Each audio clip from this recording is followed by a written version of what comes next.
April 15th, 2025.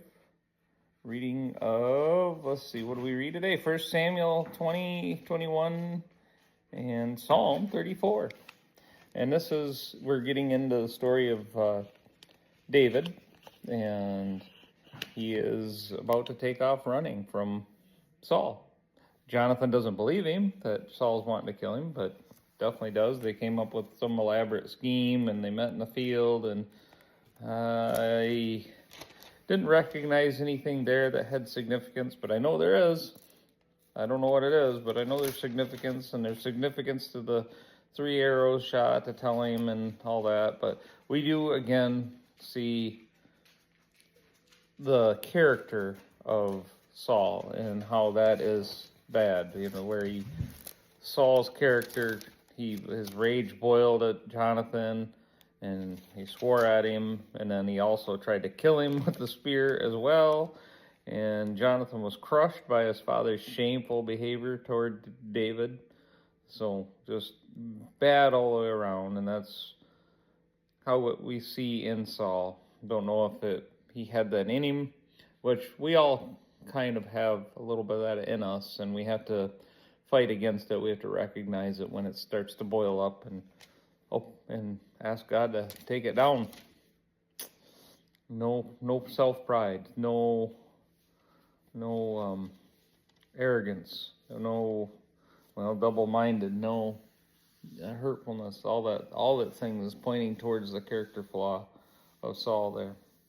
So David runs away. He goes, and first thing he does, and we hear about this by Jesus, about David eating the showbread. And he says he gives it to his men, but he gets the showbread, the bread that was swore to God. It was for God, but they just had replaced it and said, "Hey, I guess you can have it, but as long as nobody has slept with a woman recently." He says, "Nope, everybody's clean. We make sure everybody's clean." And he also gets his sword, or not his sword, but the sword of Goliath. And then he goes to King Achish, but he finds out they're not real fond of him there, so he pretends to be insane. And so King Achish drives him out. And I've heard a few different things on that, and I don't know how to take that exactly. One, it just seems wrong to feign insanity if you trust in the Lord that God will see him through it. He saw him through a lot of different things. Why would he have fear now to go to feigning insanity to escape the troubles there, unless he's direct to do that? So I've heard it described I've heard it described that this was a bad thing, and then I've heard it described how cunning and wise it was for David to have done this. I'm not going to say either way. It seems wrong to me. It seems like, you're falling. It seems as though God could have saved David in any way, and he would not have had to lie. I guess it seems like it's lying, a form of lying, and lying isn't good. We know that. But then right after that, we have the Psalm of David after he pretended to be insane in front of Abimelech. Abimelech? Anyway, Abimelech. This is Psalm 34, and it starts off, "I will praise the Lord at all times. I will constantly speak his praises, and I will boast only in the Lord. Let all who are helpless take heart.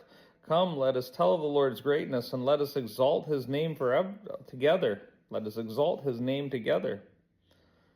And I prayed to the Lord, and he answered me, and he freed me from all my fears. Those who look upon him for help will be radiant with joy. No shadow or shame will darken their faces.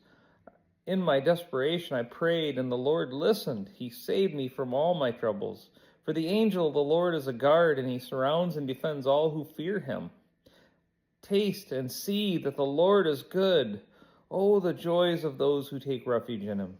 Fear the Lord, you his godly people, for those who fear him will have all they need.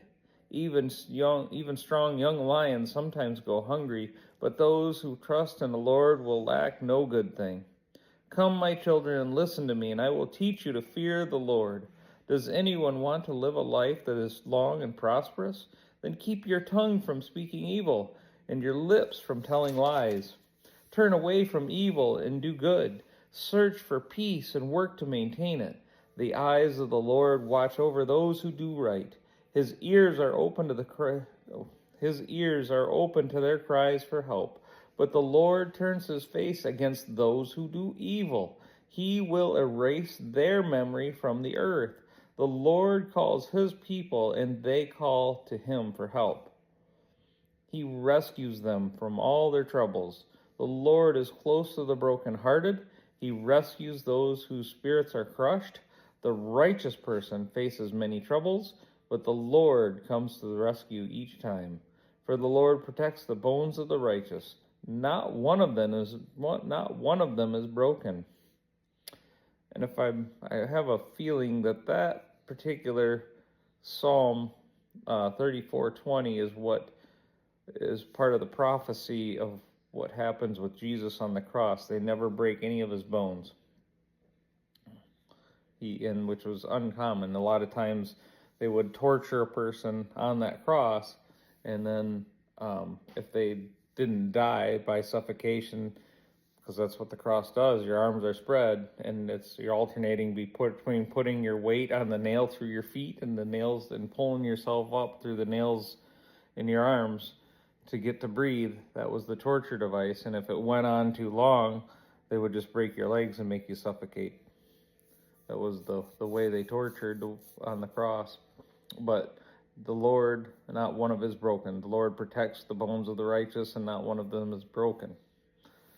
Calamity will surely destroy the wicked, and those who hate the righteous will be punished. But the Lord will redeem those who serve him. No one who takes refuge in him will be condemned. And I think looking at this, David is looking at the long term as well when he's talking about all these things, the destruction of the wicked, the righteous, those who hate the righteous will be punished. That's a long-term thing, not just a short-term thing.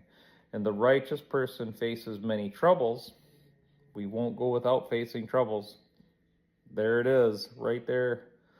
But the Lord comes to the rescue each time. And again, a lot of that is just for God to make sure that we know our power and our strength comes from him and him alone. Yesterday's reading is pretty good. I missed this until I got to thinking about it tonight. But Saul, King Saul prophesying, he was prophesying. Everybody that went to this area started prophesying. If you're prophesying, don't think you're anything special. If you're being used by God, don't think you're anything special. God used Saul and all his men in a way and prophesied through them. He used a donkey, so keep that in mind. It's God's presence in us that does any of that. That's something to keep in mind. I think about that quite a bit. Again, but it's all the Lord. He does everything. So that's my take. That's my hot take.